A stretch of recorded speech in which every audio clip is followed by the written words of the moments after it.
నారాయణీయం 70వ దశకం సుదర్శన పాప విమోచనం.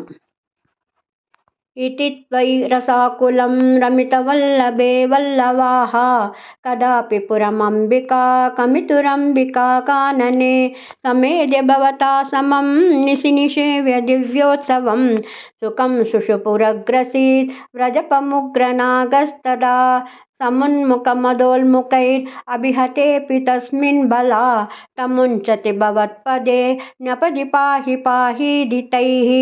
तदा खलु पदा भवान् समुपगम्य पस्पर्शतं बभौ स च निजां धनुं समुपसाद्य वैद्याधरीं सुदर्शनधर प्रभो ननु सुदर्शनाख्योऽस्म्यहं मुनीन् क्वचिदपाहसं त इह मां व्यतुर्वाहसं भवत्पदसमर्पणादमलतां गतोऽस्मीद्यसौ सुवन्निधपदं ययौ व्रजपदं च गोपा मुदा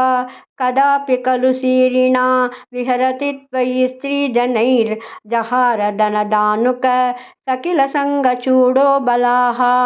अधिधृतमनुधृतस्तमतमुक्तनारीजनं रुरोजितशिरोमणिं अलभृते च तस्या तदा दिनेषु च सुहृज्जनैः सह वनेषु लीलापरं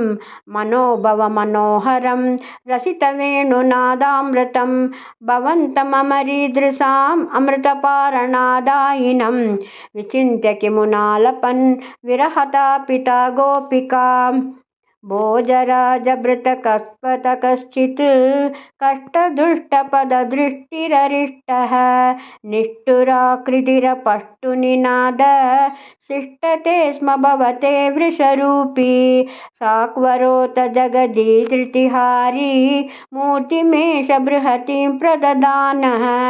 पङ्क्तिमासु परिपूर्ण्य बसूनां छन्दसां निधिमवाप भवन्तं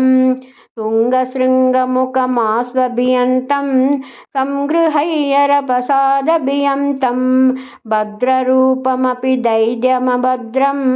मर्दयन्नमदयसुरलोकं चित्रमद्य भगवन् वृषकादात् सुस्थिराजनि वृषस्थिररुव्यां वर्धते च वृषचेतसि भूयान् मोद इत्यभिनुतोऽसि सुरैस्वम् औषकाणि परिधावत दूरं वीक्षतामयमिहोक्षविभेदी